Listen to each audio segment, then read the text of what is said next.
সেদিন ছিল কাকু কাকিমাদের বাড়িতে কালী পুজো, আর আমি উপোস যেহেতু করেছিলাম তাই সকাল সকাল স্নান করে রেডি হয়ে গেছি। হ্যালো এভরিওয়ান, আমি Ricky from make it up by Ricky. চলো আজকে কালী পুজোর একটা স্পেশাল ব্লগ তোমাদের সাথে শেয়ার করি। সেদিন আমি মেকআপ একদম করিনি, আমি জাস্ট স্কিনে একটা ময়শ্চারাইজার অ্যাপ্লাই করেছিলাম আর একটু লিপস্টিক, চোখে লাইনার, কাজল আর মাস্কারা আর একটা ছোট্ট টিপ, ব্যাস এইটুকুই ছিল আমার সেদিনের সাজ।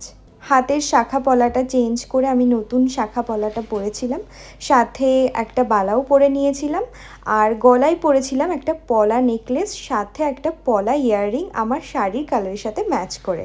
চলো এবার মায়ের দর্শন তোমাদের সাথে করাই। আমার দেওরের মানসিক কালী পুজো ছিল, আর এই যে ইনি হচ্ছে উনি ঠাকুর মশাই কত ভক্তি ভরে আরতি করছে দেখো।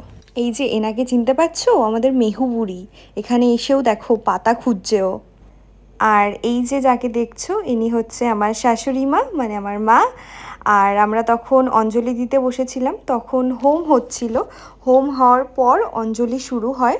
আমাদের পুজো শুরু হয়েছিল মোটামুটি 12:30টার দিকে, আর অঞ্জলি দেওয়া শেষ হয় আমাদের 5টার দিকে।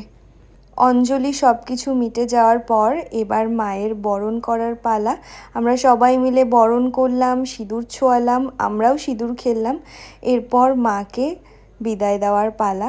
বিদায় বেলায় মায়ের কাছে একটাই চাওয়া, মা যেন সবার মনের ইচ্ছা পূরণ করে, সবাইকে যেন ভালো রাখে।